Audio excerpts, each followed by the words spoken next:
Okay, hello, good morning. Right. All right, so my name is Briana Leong. Sometimes my friends call me Bri, and today I want to talk about what I've been doing since the beginning of this year, going out on solo dates, and how going out alone can shape culture. Okay, so hi, my name is Bree, and every week I bring myself out on a solo date. This is the opening line of a video series I've been doing since January 2025. So the formula is this. Every weekend, I would clear out my schedule. I would pick something nice to wear. I would pack a book, my journal, maybe a little snack, and I would do precisely that. I would go out and date myself. So it could be a space I want to explore. It could be an activity or an experience that I want to do. So while I'm out there, I would film my solo date. I would go home, edit it, and I will post it online. And that has been how I've been able to grow from just 500 followers to today a combination of 14,000. And also from 0 views to I think I would add up to 500 or 600,000 views for all the videos combined. But I want to give everyone the story of how it started. So I only started doing this year, but before that, this was what was going on last year. So I have a want to go list on Google Maps. Anyone here uses Google Maps and save things? A lot, right? So I see a cafe I like, I save. I see a park I like, I save. I save. Thousands of little flags, but I actually never go to any of them. I also have an Instagram collection. I see a nice event, I save. Ooh, very cool workshop, save. Ooh, party, very nice, I save. But I also never go. I just save only. So my list is also very big. And sometimes when I feel a bit motivated, I will text my group chat. I'm like, guys, this Sunday, very interesting workshop. Anyone wants to go with me? Then my friends will say lah, busy, cannot, not free, need to turn boyfriend, things like that. Okay, so or somebody will say, no, let's go for brunch. So in the end, I became someone who is like always longing. I wanted to do all these things, right? That's why I saved it. But I never really do it. I just wait. Wait for what? Wait for the right time. Wait for when I'm free. Wait for someone to turn money. And I never make it happen at all. So that is until last year when I read this book. It's called The Artist's Way by J.R. Cameron. It's basically a 12-week program. The book is the material to help people rediscover and reconnect with their creativity. So there are many things about the Artist's Way that I will not go into, but there's a very important thing in the Artist's Way. It's called the Artist Date. So it's the homework that you have to do if you want to follow this program. And the Artist Date is basically this. Every week, you have to bring yourself out. And the point of going out is to try new things, to explore things, and to rediscover things. But there's one very important rule for the artist date is that you cannot bring anyone. You have to go alone. So I saw this book and I was like, okay, that's perfect. I am going to do the artist date every single week for the whole year of 2025. I made it my New Year resolution and I said like, okay, I will document it and I'll post it online to keep myself accountable. And also because I always wanted to make content, but I never really got into it. So this was January, first week. I did bring myself out on a solo date, even though it was very uncomfortable. I went to a chair exhibition called Please Have a Seat by this group of curators called R+. So it's very interesting because although it's an exhibition of chair, it's not just a nice chair. What they did during this exhibition is they mapped out the evolution of our popular culture. So on the top left corner, in the 30s and 40s, it was World War. So the chairs at time was very practical because people were in war, right? And then you see the squealy chair and also the hard cone chair, that was from the 70s and the 80s because it was optimism. People were feeling excited about the future and the chairs became like bright and vibrant. And then the middle one at the bottom is when we entered the internet era. So everything was about connection and fluidity and that affect how the chairs looked. So the chairs were a reflection of the times in our life as a society as a whole. So I made this video, I turned this into a video, and I continued. Week after week, I make video. And before I know it, suddenly people are like, hey, you're a content creator. I mean, I never planned it, but somehow it became that.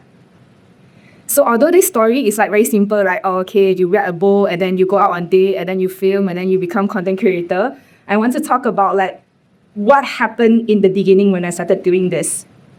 I actually felt really bad. I felt really bad that I didn't invite my friends to go with me. I felt very bad that when they say go brunch, I decided to say no, because there's something I want to do. I also felt really, really guilty because I thought maybe I should spend my weekend doing work, be productive. Maybe I should touch up my PowerPoint for Monday meeting.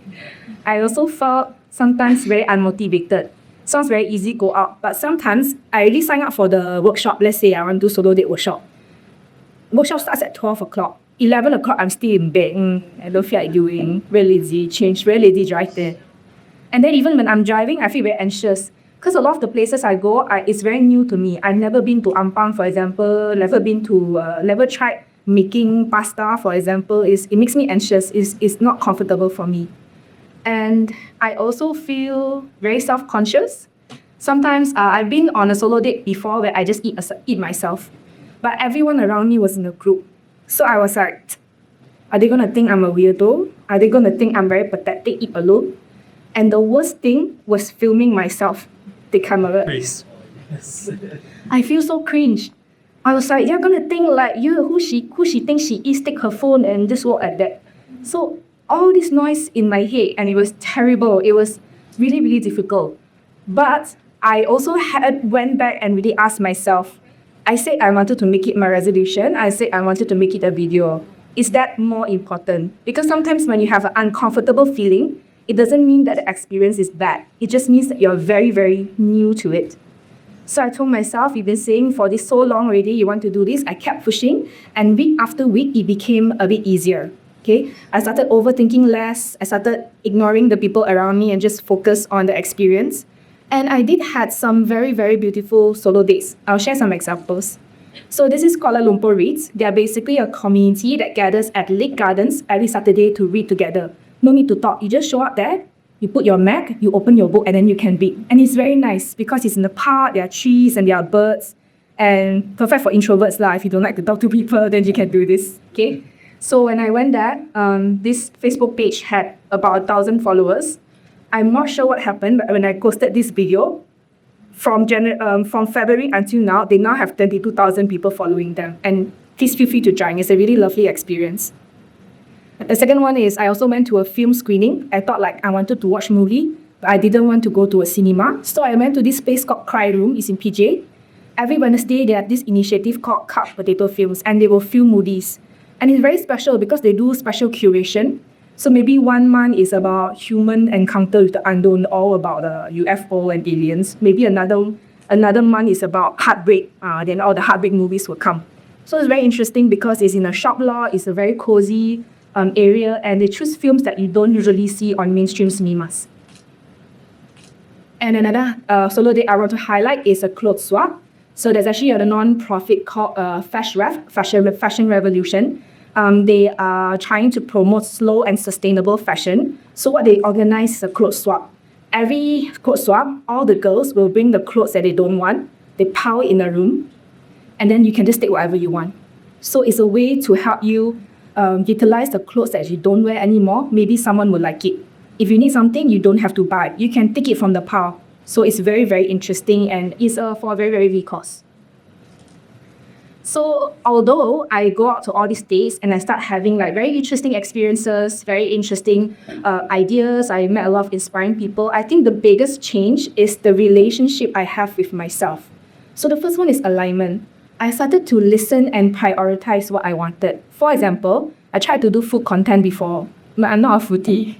I actually don't get a lot of joy from eating. I get a lot of joy from ideas, culture, arts, and I decided to focus on that instead.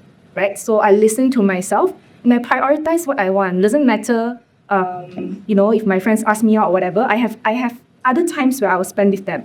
But just for 1 week, 1 day in a week, can I spend it with myself doing the thing that I said I would do? Okay, so alignment back to myself. And the second thing is also action.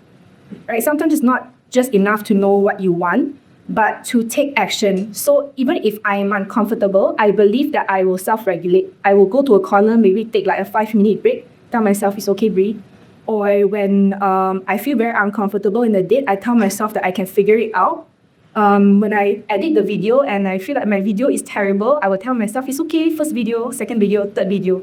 So I realized that in this process of alignment and action, I started to trust myself more. I know who I am, I know what I'm trying to do, and it's okay if I'm not there today. I can slowly get wherever I want to go. And this is so important because as I'm slowly going out on solo dates and I meet people, I realize that all the people I meet who are inspiring in my solo dates have these two characters. Okay? The favorite song, your favorite song, is written by somebody, right?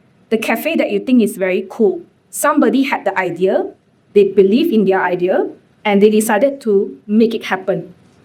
So I've met so many interesting and inspiring people during my solo dates. I'll introduce some of them. So this is Katsu. I met her because I went to an indie bookstore in KL called Tokosu. So everybody will tell you that bookstore is a dying business, yeah? But that didn't stop Sue from starting her own bookshop. Because she likes books, she believed in the power of knowledge, she believed in the power of words. She could have just opened any conventional bookstore, sell young adult novels, because that's the best-selling one, right? But no, she decided that her bookstore will have a heavy focus on zines. So zines are all these like small magazines, are self-published. So she decided to make that her bookstore. She listened to herself and she took action. And then there is, this is also an acquaintance. So this is Guha Humana. He's a very, very young musician. So we all know that music is very competitive. If you tell your parents, Asian parents, you want to make music, they'll be like, no lah, no future. But that didn't stop Guha Humana from making his own album. It's a full album. You can search on Spotify. You can listen to it. It is also in the genre of psychedelic folk rock. So niche, right? So one day, Guha Humana, he exploring the city, he went to a gallery, very nice in Bukit Tungku, all the trees and a nice area. He just went up to the gallery managers and said, can I launch my album here? Can I do an album listening party? And they said yes. That's how I actually met him. I went to his album listening party. I'm like, whoa, very cool. So listened to himself and did the thing that he said he would do. And this is finally my friend Beth. I also met her through a solo date. A lot of artists have formal education. Usually artists, they'll have a degree in fine arts and things like that. But Beth is a self-taught artist. And a lot of artists will be like, oh, no focus on technique, brush. For Beth, her art is just fluid art. She just pour paint on a canvas and then she just swirl around. So she doesn't really fit your traditional artists who have a fine art degree. Her art, some people will argue, is not art, just pour paint only. But doesn't matter. Beth believes that she's an artist. She calls herself an artist and she believes in her art. And that's very inspiring. I believe that when I look at her stuff, I really feel very inspired. Okay. So when I started the solo date content, I thought that maybe, okay lah, some people would think it's cool lah, because Malaysia usually food content does very well, or skincare. It's actually, I don't really see a lot of people doing art and cultural stuff. I thought that maybe some people would think that it's cool, maybe a few people, but beyond my wildest imagination is a lot of people. I never really expected that. And I thought that people would find the recommendations cool, but I didn't expect that more people would find the solo dating cool. So I really have friends who come and tell me, I don't care what you do, like in your solo date, I'm more interested in the fact that you went out alone. So a lot of these comments. And to me, I felt a bit mind-boggling because I never made the content with the intention is, oh, I want to tell you to go solo date. I want to tell you solo date is important. It's not that. It's just I felt like I wanted to do. I made it, but somehow, because I listened to myself and took action, a lot of people resonated. So people will tell me, I'm still mastering my courage to go out alone. No, I went out alone. It was very nice. And I slowly started to build a community from there. Okay, so because I want to talk about how solo dating can move culture, right? I want to do a slight definition of culture. So culture I'm talking about here is not festive like tradition, not custom like giving angpao, not artifact like batik. I want to talk about culture as in what we all think is normal. I want to talk about culture as in what we celebrate, what we think is important in this society, what we make time for, and what we think is worth doing in this life. Okay, so what I realized is culture is so powerful because, for example, I give an example. Hustle culture, the definition of hustle culture is your productivity and your work determines your value in society. If you believe in hustle culture, you will willingly work until 10 p.m. at night. Not because you need to finish a task, but because you feel like if you demonstrate this behavior, then you are valuable. Because hustle culture, a society that values hustling. Likewise, there are things called reading culture. If you think reading is important, you will think that it's worth it to spend money on books. So Finland is one of the countries in the whole wide world with the strongest reading culture. They also have the highest library visits per capita. If you are a group of people who believe in reading, you will just naturally organize your actions and behavior that way. So what I realized is, the very one important thing here to know is culture can be changed. Culture is not a fixed thing. Culture is fluid, is organic, is dynamic. And culture starts with one person choosing something differently. Everybody want corporate job. Very valuable. I also came from corporate. I learned a lot of things. But can someone say, I don't want, actually, I want to be an artist? That is how, when one person chooses differently, you make, even if you don't actively say, I want to tell everyone being an artist is good. When you start doing that and you start embodying that, the people around you, maybe someone was actually very unhappy in their line of work. Suddenly they see you do it, you make them feel like it is possible. And that's how culture spread. In their circle, if someone changed, then that person changed another circle, and that's how it keeps spreading and spreading. And when enough of us do it, it becomes culture. So, this is why the personal is political. The personal is super, super important. The personal political is a phrase coined by the feminists from the 1970s because they believe that every personal act is not private. Every personal act you do is a demonstration. So I'll give you an example. When you take your kotak, your Tupperware to go and bungkus, to go and buy food, you think nothing ma? Just put the bag, give the vendor. You are showing the person selling you the food, the people around you, the customer behind you that climate change is real. Protecting our Mother Earth is important. Actually, you don't really think about it. You just think it's an action. But it has effects in ways you cannot see. This is my lovely friend, Navina. She's the one who started the Kuala Lumpur Reads. It started with her one person, and now every week there are like hundreds of people reading in the park. But when she decided to, every week I will sit in the park and I will read a book, when I saw that as a person scrolling on Instagram, what it made me feel like, oh, reading is very important. It's important to have parks in the city so that all of us can enjoy a place where we don't have to spend money, right? Consumerism. And I think when I went on a solo date, I didn't think so much. I was like, I read a book, I'll just do it. But when people started like messaging me and telling me like how they also go on a solo date and what it means to them, I suddenly realized my act of solo date actually also is a demonstration. So what is it trying to demonstrate? It's important to honor yourself, your free time, the things you like to do, and it's important to trust yourself. It's uncomfortable, but I trust myself that I can live through this experience, I will gain from it, and I can navigate through it, and that builds a lot of self-trust. So all our personal acts, no matter how small, actually carries a lot of weight. And my favorite example is this. In 1955, this woman called Rosa Parks, anyone heard the story before? So she was in a bus, and she was asked to leave the seat because she's a black woman, okay, in the United States. She refused. She continued to sit on her seat, and she's like, why should I move even though I'm a black woman? She did nothing, she just continued to sit. But her one action sparked a whole civil rights movement in the United States. So the personal is political, and the personal has a lot of power. So I want to end the session with one of my favorite stories in Hindu and Buddhist mythology. This is called the Indra's net. So the Indra's net believed that the whole universe is a huge web. And at every cross is a jewel holding up the web. Each jewel represents us as person.